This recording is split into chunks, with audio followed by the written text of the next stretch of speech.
We are the Gujarat Technological University. Since its inception over a decade ago, GTU has been empowering young and curating minds to realize their true potential. Over 4 lakh inspired students are enrolled with one of the premier academic universities in India. With more than 450 affiliated colleges in its fold operating across 5 zones of the state, GTU, the International Innovative University, your place to move forward.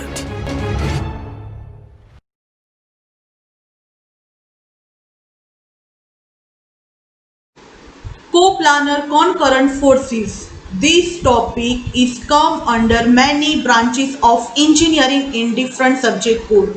So today we are going to co-planar concurrent forces. So before discuss this topic in detail, first we have to focus on force. So what is force? An agent which produces or tends to produce, destroy or tends to destroy motion of a body is called force. Unit of force is Newton and it is denoted by N, capital N. Force is a vector quantity that we discussed in our previous lecture of introductory part. Now this is a Newton and so if we'll call 1 Newton force. So what do you mean by 1 Newton force? Here I mentioned a force which can produce an acceleration of 1 meter per second square in a mass of 1 kilogram is called 1 Newton force. Now 1 kgf force. So what do you mean by 1 kgf force? Please focus over here. A force which can produce an acceleration of 1 gram per second square. Here you can see gravitational acceleration in a mass of 1 kg is called 1 kgf force. 1 kgf is equal to 1.81 Newton. Now, what are the characteristics of force that we have to focus and understand with these different terms? Following are the characteristics of a force. First, if we'll call magnitude. So, magnitude of a force may be 10 kilonewton, 50 kilonewton, 200 newton, etc. Direction. So, it may be along OX towards north at 30 degree west of north in such direction. If we'll call about nature under characteristic of force, then the nature of force may be tensile or compressive force, or we can say push force or pull force. Here figure is there, you can see one surface is there is a body, force is in that direction P, this is tensile force, we can say it's a pull. Here you can say that one body is there, from outward the force is applied on that body, this is in that direction towards body. So we can say that here P is equal to compressive force, push force. Now fourth is point of application. So what is point of application? Point of application is the point at which the force acts on the body.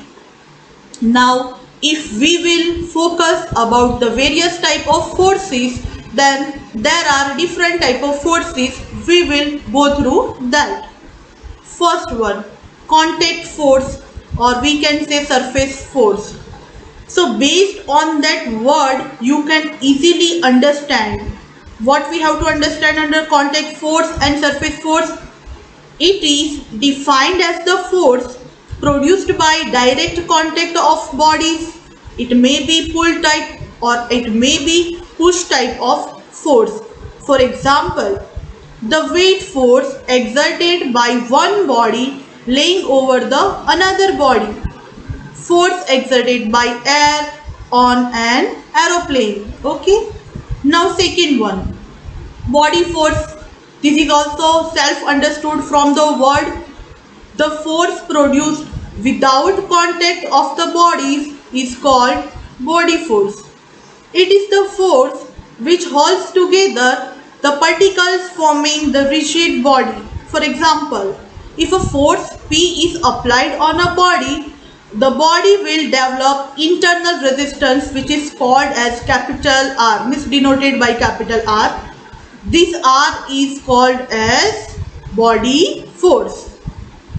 Here you can see figure, one body is there is P force in that direction, P force in that direction. Okay, here as per the discussed matter you can say here internal resistance created. Okay, so other example of body force we will consider. Then first one is gravitational force. So what is gravitational force? It is the force exerted by the earth on a body. It does not require any medium. It is always directed vertically downwards. Now second one, magnetic force and electric force. Forces developed between two magnetically charged bodies are called magnetic force. Forces developed between two electrically charged bodies, this is called as electrical force. Or now we will go with the point forces and distributed forces. Okay, so from word itself we can easily understand, but for exam point of view, for understanding point of view, to provide technical data we will go through the terms. So first term, point force. The force acting at a point is called point force. When the force acts on very small area compared to total surface area, it can be considered as point force. For example, force exerted by a man standing on a platform, force exerted by tires of a car on the road. Now we'll talk about distributed force. From word itself we can understand, but for more clarification we will see. When force is distributed over large area, it is called distributed force. For example, force exerted by water tank resting on the ground. Now, external force and internal force. From word itself we can understand, but for more clarification, the force exerted by weight of block A, W on block B is external force on B, while the resistance offered by block B to retain its shape is called internal force. A force is considered internal or external depending upon the boundary of the body. Now, action and reaction. This is very important thing. We already studied in Newton's third law in our previous lecture. So here I clearly mention under action and reaction. As per Newton's third law, whenever a body exerts force, means action, on another body, the other body exerts similar force on the former body, known as reaction. Here you can see block A, block B, both the bodies try to exert forces. Here you can see R is equal to W, here W is there. So W is action, R is reaction. So as per that, from figure you can easily understand action and reaction as per Newton's third law. Now friction or friction force. When a body slides over or tends to slide on a surface on which it is resting, a resisting force opposing the motion is produced at the contact surface. This resisting force is called friction or friction force. You can observe over here, there is external force is there is a frictional force, there is body here clearly mentioned P and F, where P is external force and F is frictional force. Now what is wind force? The force exerted by wind when it is obstructed by a body is called wind force. Now hydrostatic force. It is the force exerted by water on a body when it is obstructed by a body. Now cohesion. It is the force, or we can say attraction, developed between molecules of same material. Example, attraction between molecules of mercury. Adhesion. It is the force attraction developed between molecules of different materials. For example, attraction between molecules of glass and water. Now thermal force. These are the forces developed due to heating or cooling of bodies. Now, if we will talk about mass and weight, then mass is denoted by small m, weight is denoted by W. So here, if we'll talk about mass and if we'll compare or differentiate, then mass is the matter contained in a body. Weight, it is the gravitational force acting at a center of gravity of a body. If we'll talk about mass, then mass is a scalar quantity that we discussed in our previous lecture. Weight is a vector quantity that also we discussed in previous lecture. Third, SI unit of mass is kg and SI unit of W is Newton or kilonewton that we discussed in our previous lecture. So here, as per that discussion and as per our previous lecture and basic fundamental knowledge, we can say W is equal to mg, where W is a weight in Newton, mass m is equal to mass in kilogram, and g gravitational force is 9.81 meter per second square. Now if we'll talk about different systems of forces, then under system of forces there are many forces. Okay, when two or more forces act on a body, they are called to form a system of forces.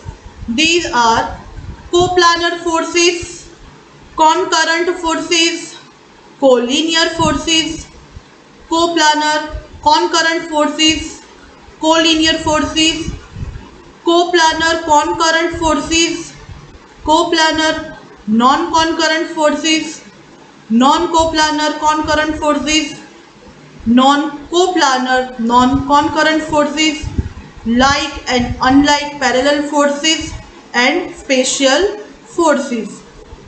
So under system of force, we will discuss about the coplanar force. Here one image, one figure 1 is there, one plane is there. Under that you can see forces P1, P2 and P3. So try to focus system of forces. When two or more forces act on a body, they are called to form a system of forces. But we are here discussing coplanar forces. Plane is there, three forces are there in that plane. So if we talk with regard to this term and this figure, then the forces whose line of action lie on the same plane are known as coplanar forces. Means from figure you can see it's the same plane, one plane is only there, and under that one plane three different forces. So it's the coplanar forces. Here forces P1, P2 and P3 are coplanar forces. Co means same, planar means along a plane.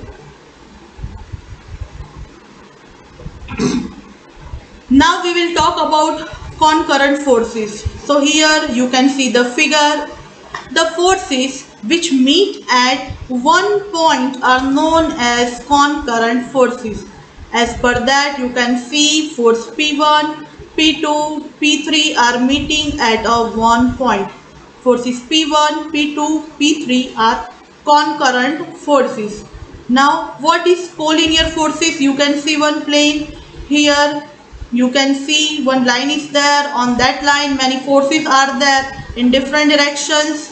So the forces whose line of action lie on the same line are known as collinear forces. Forces P1, P2, P3 are collinear forces.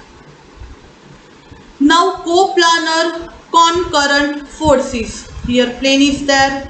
Force P1, P2, P3. Okay. So the forces which meet at one point and their line of action also lie on the same plane are known as coplanar concurrent forces. Forces P1, P2, P3 are coplanar concurrent forces. This is clearly mentioned in this figure. But if we'll talk about coplanar non-concurrent forces, then you just observe this figure.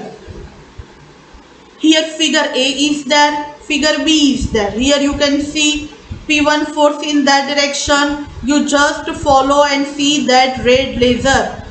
P1 in that direction, P2 in upward direction. Here again P3 in that direction, P4 in downward direction. Here you can say it's a A, it's a B. Okay, here one beam element type of structure is there, simply supported. Here R1 is there in upward direction, R2 in upper direction, then W1 and W2 in downward direction. Okay, so as per that figure and as per the term, if we will discuss, then the forces whose line of action lie on the same plane but they do not meet at one point are known as coplanar non-concurrent forces. Now, non-coplanar concurrent forces. Okay, so as per that word we can easily understand, because now we already discussed about many forces. So based on that, from that word you can understand what is non-coplanar concurrent forces. But though we will go with the basic definition. The forces whose line of action do not lie on the same plane but they meet at one point are called non-coplanar concurrent forces. Okay, please focus over here, then focus on that term. Here different plane is there. For force P1 is in one plane, P2 is another plane, P3 is another plane. So all the plane is different. Okay, but they are meeting at one similar, one common point. Okay, so from figure also we can understand non-coplanar concurrent forces. Okay, now non-coplanar non-concurrent forces, you can see that figure. Plane are different, plan are different, forces are in different directions. The forces whose line of action do not lie on the same plane and they do not meet at one point are known as non-coplanar non-concurrent forces.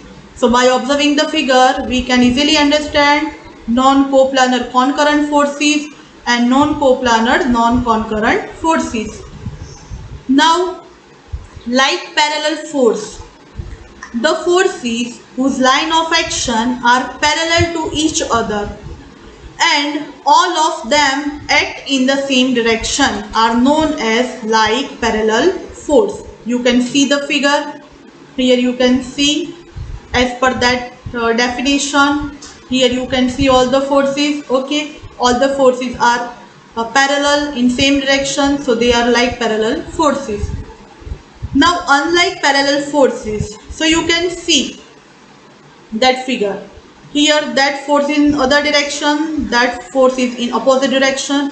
Here you can see, please observe that red laser, that forces are in other direction, that both forces are in other direction. Here same thing. So the forces whose line of action are parallel to each other but all them do not act in the same direction are known as unlike parallel forces. Now, what is spatial forces? Forces acting in the space are known as spatial forces. Now, spatial concurrent forces. The forces acting in space but meeting at one point are known as spatial concurrent forces. Example, forces acting in the string of parachute. Well, spatial non-concurrent forces like force system. This type of force system consists of forces acting in space but are parallel and act in same direction. Example, forces in column of building. Now 13, spatial non-concurrent forces unlike force system. So in that case, this type of force system consists of forces acting in space parallel but act in opposite direction. Now if we talk about and discuss about principle of superposition of forces, then please observe this figure. Block is there, forces are acting in these bodies. So here you just focus. It states if two equal opposite collinear forces are added to or removed from the system of forces, there will be no change in the system and position of the bodies. Here in that block you can see P1 100 Newton acting at A, that I clearly mention over here. This is mentioned in figure 2.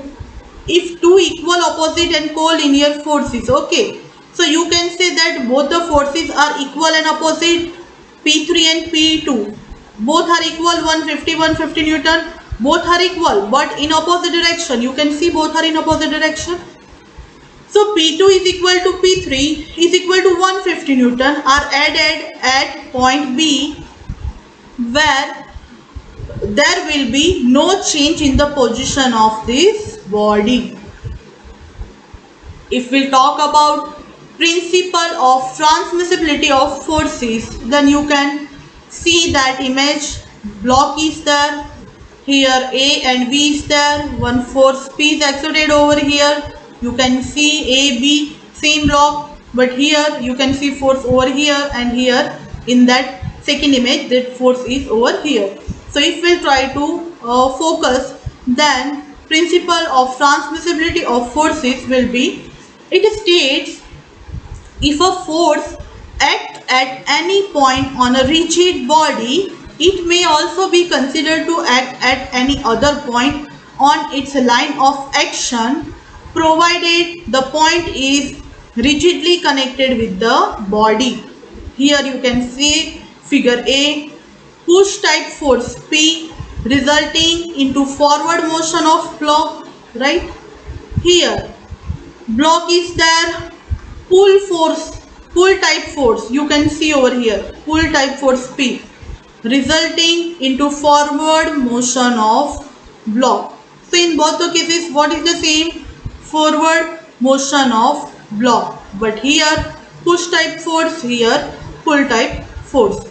According to principle of transmissibility of forces, a force acting on a rigid body can be shifted along its line of action. A push force can be converted into a pull force. Means nature of force can be changed. This principle is valid for rigid body only. By shifting the force, only the state of the body remains same, but the internal stresses are definitely changed. Now we'll discuss about the resultant forces. Then you just observe on this figure 1, here forces acting at O. Here P1 is there, P2 is there, P3 is there, some resultant R is there, here in opposite direction R dash is there, P2 is there, some theta is there in this figure. Here if you will see force polygon from that figure, then force P1 is there, P2 is there, P3 is there, whatever you observe resultant R, so that is connected that line, so resultant R is there. Okay, so if a number of forces P1, P2, P3, P4, etc. are acting simultaneously on a particle, it is possible to find out the single force which could replace them, like which would produce the same effect as produced by all the given forces. The single force capable of producing same effect on a body is known as resultant force. The given forces P1, P2, P3, P4, etc. are called component forces. R is the resultant of three concurrent forces P1, P2 and P3. Theta is the angle of resultant with P1, that things I discussed in that figure. So if we talk about equilibrium force, then to balance the resultant force to bring the body in equilibrium, A force of same magnitude but of opposite direction is required. This opposite balancing force is called equilibrant force. In figure 1, means in previous figure, R is the resultant force and R dash is equilibrant force. Now, composition of forces. The process of finding out resultant force of a number of given force is called composition of forces. So what are the method of resultant force? Okay, so the methods are analytical method and graphical method. So under analytical method there are three methods. First is parallelogram law of forces, second resolution of forces, third triangle law of forces. Under graphical method, triangle law of forces and polygon law of forces. Now, if we will discuss about parallelogram law of forces, then from figure you can easily understand, but we will discuss. It states if two forces acting simultaneously on a particle be represented in magnitude and direction by the two adjacent sides of a parallelogram, the resultant may be represented in magnitude and direction by the diagonal of parallelogram which passes through their point of intersection. So from that figure you can easily understand resultant is there, different forces are there, theta is there, alpha is there, based on the trigonometry there is a q cos theta, q sin theta. So here from that figure and from that discussion, resultant R is equal to in under root p square plus q square plus 2pq cos theta as per that, where R is resultant force. So R is equal to in under root p square plus q square plus 2pq cos theta as per that figure. So tan alpha will be q sin theta upon p plus q cos theta, where R is equal to resultant force, theta is equal to angle between p and q, alpha is equal to angle between p and r. You can easily understand the theta, angle and r from this figure where you can observe red laser. So if we'll go for the proof, then this figure 1, you see in triangle ODC, can you see ODC, that triangle is there, okay? Okay, so it is a right angle, ODC is a right angle, right? So here OC square is equal to OD square plus DC square, that we learn in our school time, okay? So here you can see OC square is equal to OD square plus DC square. So OC square is equal to OA plus AD, whole bracket is complete, whole square plus DC square. Here you can see OA plus AD whole square plus DC square. So OC square is equal to P plus Q cos theta whole square plus Q sin theta square. Why? You can see over here AD is equal to Q cos theta, DC is equal to Q sin theta. Okay, here already mentioned OC is equal to resultant R. We know cos square theta plus sin square theta is equal to 1, that we know. So here if we will simplify that, then OC square means OC is equal to R. So R square will be, if we will simplify, so it's a P square plus 2PQ cos theta plus Q square. Okay, Q square cos square theta. Then here Q sin theta whole square, so it will be Q square sin square theta. It will simplify again. So R square is equal to P square plus 2PQ cos theta plus Q square common in between these two terms, and cos square theta plus sin square theta, it will be 1. So as per that, what we have, R square is equal to P square plus Q square plus 2PQ cos theta. If we'll get only R, then that term will come under root. So R is equal to in under root P square plus Q square plus 2PQ cos theta. So it is very simple based on some mathematical fundamental knowledge. So Based on that, the angle alpha which the resultant makes with P can be obtained as tan alpha is equal to CD upon OD. Okay, so OD, what is that? OA plus AD, and here CD. So CD Q sin theta, which was already mentioned in figure, and OA plus AD means P plus Q cos theta as per the figure. Therefore, tan alpha is equal to Q sin theta upon P plus Q cos theta. So it is very simple. Now, under that fundamental of parallelogram law of forces, we will go through few examples. So try to focus on that. Example based on parallelogram of forces. Here data is there. Try to focus on data. Two tensile forces 50 kilonewton and 40 kilonewton acting at a point with angle 60° between them. Find magnitude and direction of the resultant. Dear students, whenever in exam or in your lecture, in your classes, any problem is given to calculate, so first read the data properly, try to find what is given and what you have to find. So we'll read data. Two tensile forces, so you can see that two tensile forces 50 kilonewton, 40 kilonewton acting at a point. So as per that you mention that two tensile forces acting at a point. Here given that with angle 60, so you make angle 60 between that two tensile forces. You have to find magnitude and direction. Okay. So what data is given? P is given 50 kilonewton, Q is given 40 kilonewton, theta is given 60°. So based on our theory and fundamentals, we can say R is equal to in under root P square plus Q square plus 2PQ cos theta.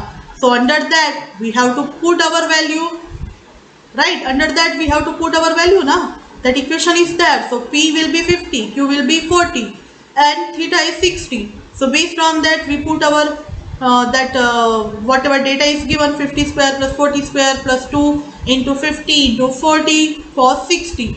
So as per that we got in under root 6100. Therefore R is equal to 78.10 kilonewton and it is very simple.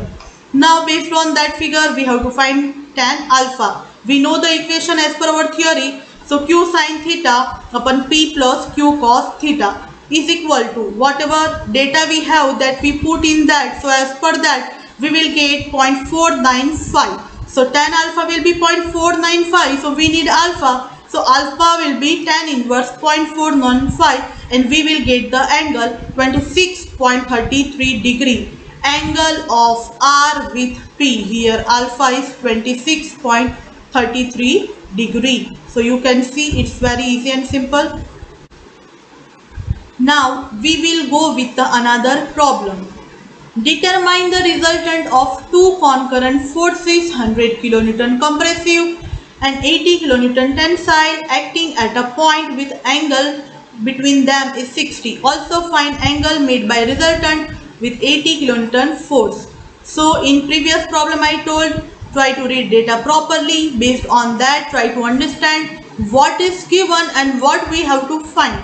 So as per given data you can see that two forces are there. There are concurrent forces. Okay.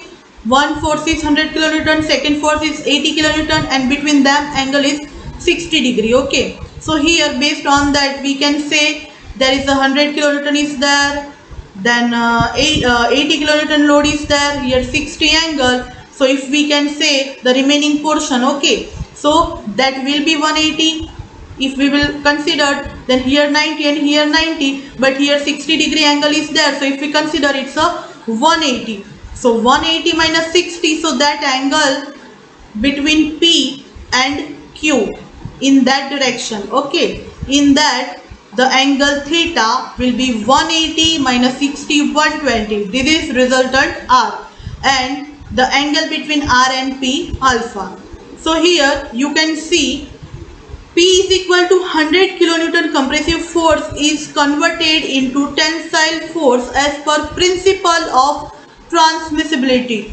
Okay. Therefore, angle between two tensile force P and Q is equal to theta is equal to 180 minus 60 is equal to 120 degree. Whatever I told before, this already I mentioned, I written over here. Okay, so P will be 100 kilonewton, Q will be 80 kilonewton, and theta will be 120 degree. So as per that figures and whatever theories we derived, as per that we know R is equal to in under root P square plus Q square plus 2PQ cos theta. Now we have to put our values in that. Okay, so we will put the value of P, the value of Q and theta. So 100 square in under root 100 square plus 80 square plus 2 into 100 into 80 into cos 120. So your answer R will be in under root 8400. Okay, so here only R will be 91.65 kilonewton. You can easily calculate it from your simple calculator. Now we know tan alpha is equal to Q sin theta upon P plus Q cos theta. We have to put the value of P, value of Q over here, value of theta. So 80 sin 120 upon 100 plus 80 cos 120. If we'll simplify that, then 69.28 upon 60, and tan alpha will be 1.154. But we need only alpha. So alpha will be tan inverse 1.154. So we will get alpha 49.10 degree. Okay, so remaining portion will be that. So angle of R with Q will be 120 minus 49.10. So it will be 70.90 degree. Now here another problem is there. Based on that, this type of problem many times asked in different competitive exams also, in GATE also, and in your exams also. Okay, so it is very important and very interesting. So focus over here. Find the angle between two equal concurrent forces P when the resultant is also equal to P. You can see force P, Q, origin O is there, and its resultant R is there. Okay, so here as per the data, P is equal to P, Q is equal to P, and R is also equal to P. Okay, so we have P.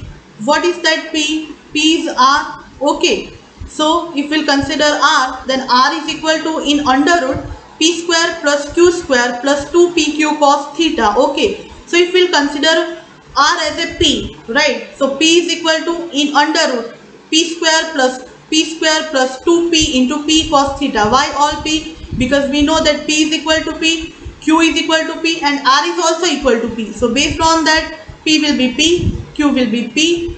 Here P will be P only, but Q is also P. So here in under root P square plus 2P into P cos theta. If we simplify, then in under root 2P square plus 2P square cos theta. 2P square will be common in next step. So in under root 2P square multiply in bracket 1 plus cos theta. So if we'll again simplify, if we'll remove that under root, then here we have to power 2. Okay, so P square is equal to 2P square in bracket 1 plus cos theta. So here again we have to remove square. Okay, so here 1/2 is equal to 1 plus cos theta.